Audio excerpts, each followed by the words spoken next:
up, everybody? We are doing another Ford. So getting right into this, it's a 2006 Ford F-250 Super Duty. It's a V8 diesel with the 5R110W transmission code. It's about 7 hours of work.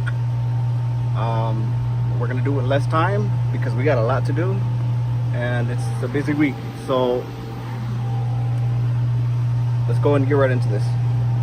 All right, let's go over all the tools you're gonna need. So starting with half drive, we're gonna need a 21mm, an 18mm, a 13mm, and a 15mm. And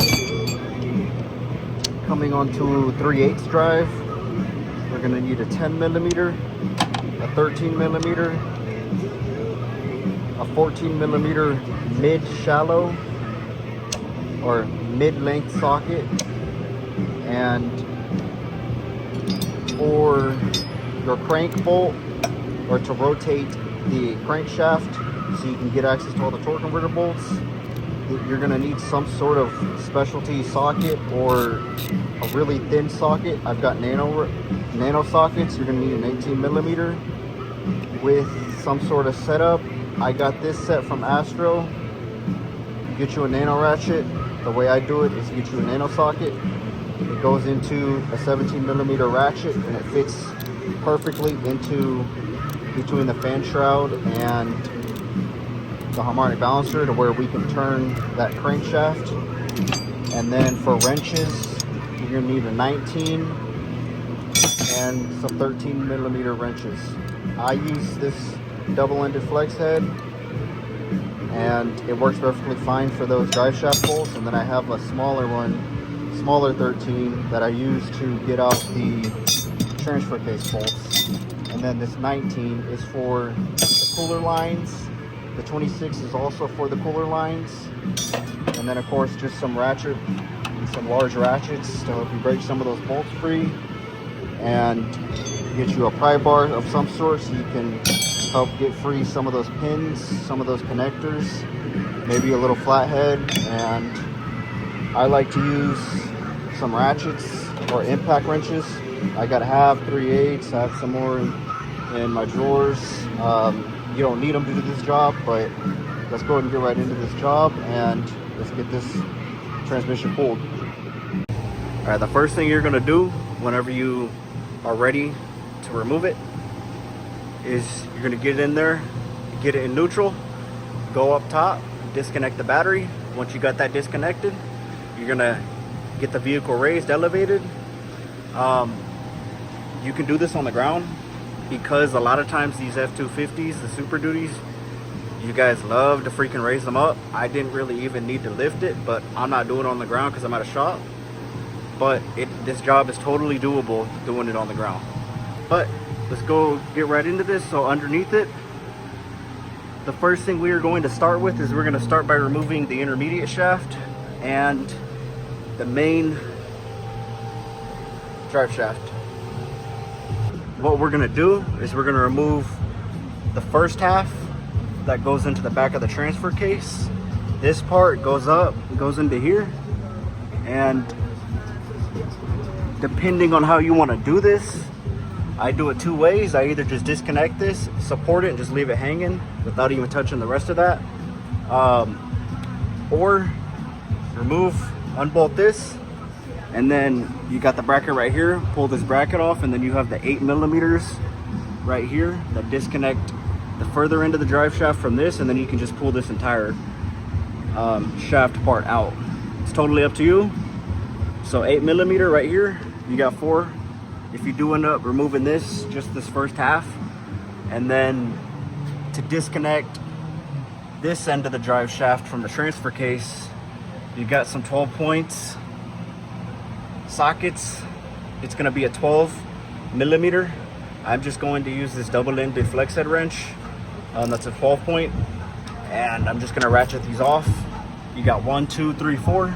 Get those off, get it off the transfer case. We're gonna move up here to the intermediate shaft, this guy, and you got the same bolts that were on this end. They're the 12 millimeter. You got 4 of them. These really are a little bit easier to do. This rotates. So you're gonna rotate it, crank these off, rotate it, crank these off. Once you get this disconnected, you got this one right here as well. These are gonna be 8 millimeters. Zap these 2 off, turn it, zap the 2 on the top off, turn it, and you may need a soft-ended mallet to pop this and get it, break it free from there. Pop this with the soft-ended mallet as well, and just remove the entire intermediate shaft. Okay, drive shaft is disconnected from the transfer case.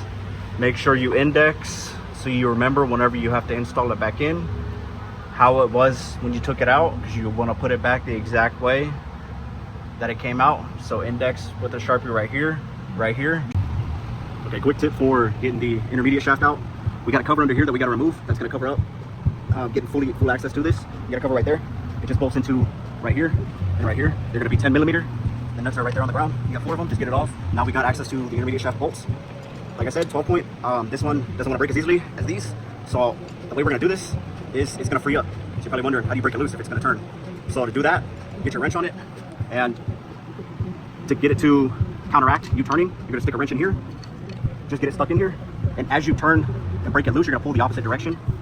So pull it towards you, break it loose, and repeat and rinse for all 4 of these bolts, and then the 8 millimeters right there. Okay, so once you get this disconnected, I'm trying to prioritize speed today because I got a lot to do, so I'm not going to worry about that. This is enough clearance for me to just leave it in here. And once we get the transfer case out the way, we're not going to really need to worry about this, other than we're going to have to move it up and out of the way. Once we get this rear support arm out of the way, it's going to be hanging, so we're going to put some wire hanger or something, and we'll get to that later in the video. But next thing is we got to focus on the transfer case. So starting on getting this thing removed, we're going to start with focusing on the connectors and the wiring. You got a connector right here, and let me get it cleaned off. You got a little red security tab. You're going to pop this up, push, and this pops off. Coming around to the bottom, we got another one right here, push tab, push it down, pull it out, and you're going to follow along the wiring, making sure you're all good. And it should just be these 2 connectors, and then up on the top we've got a breather tube. We're just going to get this disconnected. You're going to pull and get it off, and then we'll work on the accessing the transfer case bolts. Okay, now let's get the transfer case out the way. So these are going to be 13 millimeter bolts. You're gonna have 6 of them. You got 1, 2, 3. You can see my wrench is already on it. Go underneath. 4, 5, and then 6. So you get those 6 bolts out. Now you can take it out one of 2 ways. The first way is you don't have access to a transmission jack, so you can just muscle this thing out. It is a little bit bigger than most transfer cases, so you're expecting 90 to 120 pounds. If you can lift it, be my guest, go right ahead. I've lifted these out and pulled them down. I may even do it today. It's the morning, pretty energized, so we'll see. Other way is get you a transmission jack, wherever my transmission jack is, right over there. Get it underneath here, or get a jack it up, strap it down, roll it back, lower it down. 1 of 2 ways. Get your bolts out, remove the transfer case. All right, the next thing up is we're going to drain all the transmission fluid. It's going to be a 13 millimeter plug. Let's see how dark it is. Woo-wee. That's black. That's real dark. Kind of curious as to see what the inside of this whole pan looks like, but we'll get it. We'll start inspecting it once we get it out the vehicle, and we'll look at the pan and see how messed up this thing is. Okay, so now we've got this out the way. We've drained the transmission fluid. Now I'm going to work on getting the torque converter bolts out. To get access to the torque converter bolts, you have a little plug right here, a little cover. You're going to remove the little rubber cover, get it off, and then you look in here, you got the torque converter bolts right there. So to get access to these, it gets a bit tricky because these don't have a central crankshaft bolt. And we got to get in here. So to get into here, trying to get you a view of the bolts we're going to try to grab onto to rotate the crank. You're going to see 4 up there that hold the harmonic balancer in place. Those are going to be 18 millimeter. And as you can see, you can't just fit anything in here to grab onto one of those bolts to rotate the crank. So the way I do it is, this is where you got to get creative. So I've got me some nano sockets with the 17 millimeter ratchet wrench. This, you know, I kind of thought buying these was a waste of money, but perfect example of why you should invest in some nano sockets. So I got my nano socket on my wrench, 17, and then I crafted a little holder in place. I just grinded it down. They sell these, but I don't feel like wasting money to buy a little holder, so I just made my own. But get you this. It's got the perfect clearance to fit in here. You're gonna put it in here, get it fit in here. You're gonna fit it onto one of those 4 harmonic balancer bolts, and you're just gonna rotate the crank clockwise, and you're gonna zap out your torque converter bolt, rotate it this way with this little setup, or whichever setup you use to grab those 18 millimeter harmonic balancer bolts. All right, first of our torque converter bolts is out. Here's the first one. It's going to be a 14 millimeter socket. So because of the space, that is in here, you can't just fit a fully deep socket in there. So the way I find on these to work is, again, you don't need it, but you can improvise depending on your ratchet head size and your socket size. You can use a deep length socket, like one of these guys. But what I find best that works for me and for speed and reliability is grab you a set of mid-length sockets. You can either use the impact or some of the chrome sets over there they sell at Harbor Freight that are mid-length socket. I put it on here, I put it on my ratchet, and I just break them loose and crank them off. And again, let me recap for you guys on how I'm going to turn the crank. So I've got my little nano ratchet on here. I've got it on one of the 4 harmonic balancer bolts, my little nano ratchet and socket, and I'm just going to turn it clockwise, just like this. As you can see, we're able to rotate the crank. Alright, and to recap, so I get the steel converter bolts out. You see I have my mid-length socket and ratchet. And it fits perfectly in there. Okay, now that we have the torque converter bolts out, now we're pretty much there. So before I jack up the transmission or remove this rear mount support, we're gonna go around the transmission's body and disconnect everything that is connected to it. So starting with the shifter cable and the shifter bracket, you have a 13 millimeter that holds the bracket in place. Get the 13 mils out. You're gonna pop this off. This clips into the bracket right here. You're just gonna pop it off with your hand. Moving around, we have some connectors that are on the transmission's body. You're gonna get these, the wiring harness and the breather tubes, all off the transmission's body and unclip them. Coming around to the passenger side now, we have these cooler lines. They're gonna be 19 millimeter. You're just gonna put a wrench on this, twist it counterclockwise, loosen it up and disconnect this one. And then you've got another one further up here. That's gonna be the same size.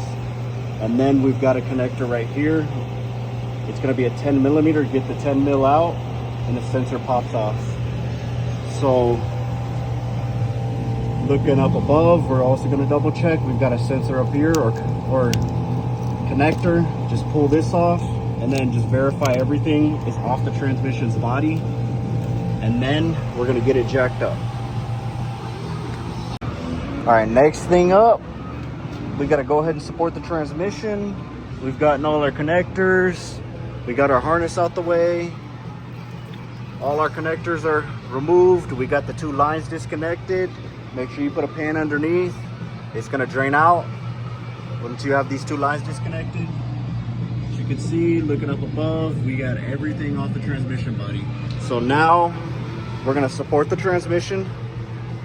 This you gotta be careful with. So if I were you, I would get some sort of flat platform to put your transmission on, and you're gonna grab a piece of wood and you're gonna support it. Put blocks of wood right here, and right here, because of the way the shape of the transmission pan. You got to be careful. So the way I usually do it is I'll put a block of wood right here and right here and right here, so that it's not all supporting on this lowest point right here, because we don't want to dent that in. So once I have it supported, I'll kind of show you guys how I do it. But support the transmission, and then we got to get the rear mount slash cross member support out the way. To do this, we've got two 21mm bolts right here. We have, so the two 21mm bolts right here.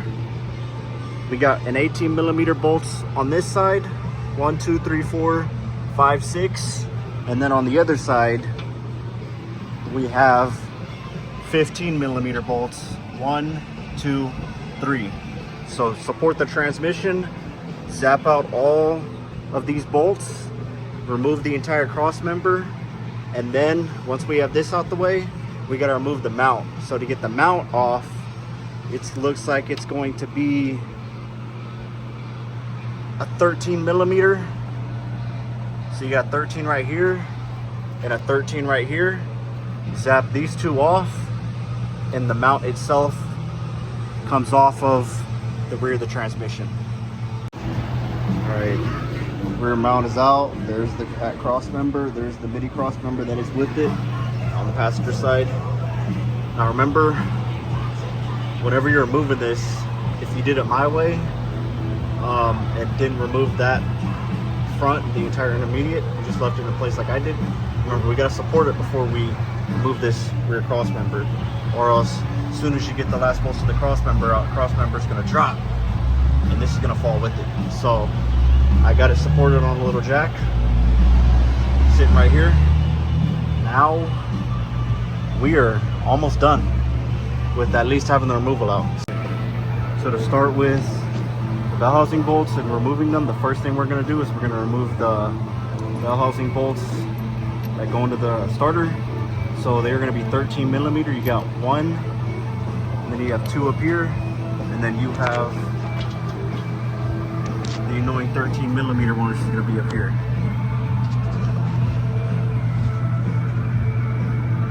All right, to get access to this last one up here, you're going to need an extension. Let me try to get you guys a view. You can see my socket, extension, and then I got my ratchet right here. All right, now the rest of the bell housing bolts. So they're all going to be 13mm, starting at the very top left. You got 1, 2, 3, 4, 5, 6. Let me move my light over here. So that's 6, 7. Moving up here. 7, and then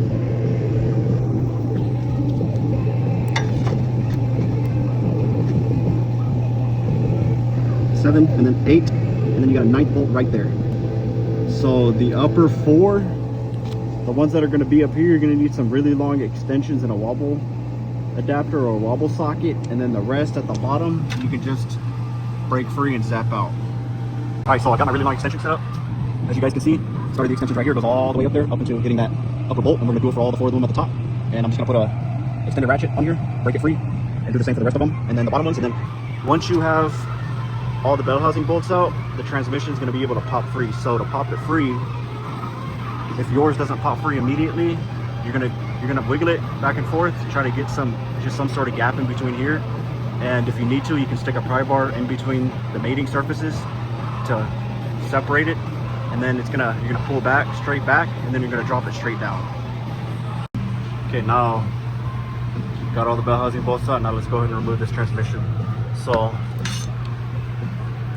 of course, anytime you're using a jack on the transmission, make sure you have a strap on. If you waited to the very last minute to do it, just make sure, especially considering the shape of our oil pan, we want to make sure it's properly secured. So we got it properly secured. Now I've gone ahead and supported the engine because this thing does have a lot of miles and I don't know the condition of the engine mounts.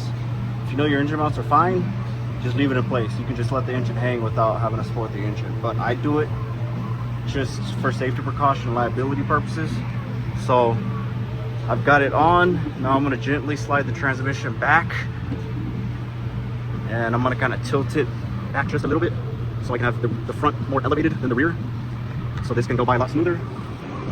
And you can see it's already separating. I didn't even need to use a pry bar. And I'm just going to work this thing back with my lift, just like this. Let me go ahead and get this bolt out because you seem to want to be stuck in there. Throw this on the ground. Keep going back. We gotta watch for these hoses.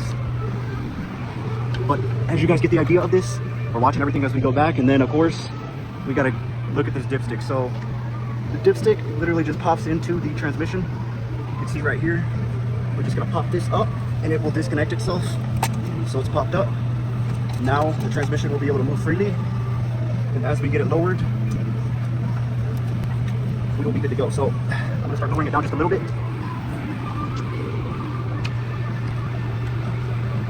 Just like this. I had to work around it. Wasn't paying attention and one of my engine harness wires was caught up in on my little right strap. But we're all good now, fully disconnected. Now I'm gonna lower it down, taking caution of the rear, making sure nothing gets caught up on here. Slowly lower it down, just like so. Watching our cooler lines, making sure they're pushed aside, away from the transmission. We don't want them getting damaged, even though we are replacing the cooler lines on this one. We're gonna slide the transmission over towards the driver's side just a little bit so we have full clearance of that exhaust and that intermediate drive shaft. I mean rear drive shaft, not intermediate. Gonna keep lowering it, just like this. There we go. Cooler lines, gotta push them aside again, just like this. Let's get behind it. And we are good to go. So as you guys see, our transmission is fully out now. And from here, we're gonna route everything over to the customer, see if they actually want to do a rebuild. We're gonna inspect the internals, look at everything. If it's just cheaper to do a replacement, we'll end up doing that as well. So I appreciate you guys for watching another video, another tutorial. You guys got any questions, feel free to ask. Just know these things are really not that hard, as you guys saw. It's one of the easier Fords that you can do. I like doing the older Fords, they're a lot easier to do. But this came out relatively easy. Total time it probably took me was not even 2 hours. I probably could have snacked, smoked, taken a freaking 2-hour crap and still had this done before lunchtime.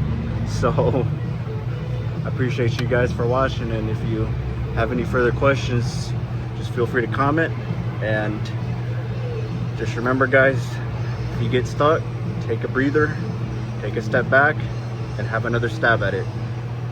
Working on cars isn't hard, it's only hard if you make it hard.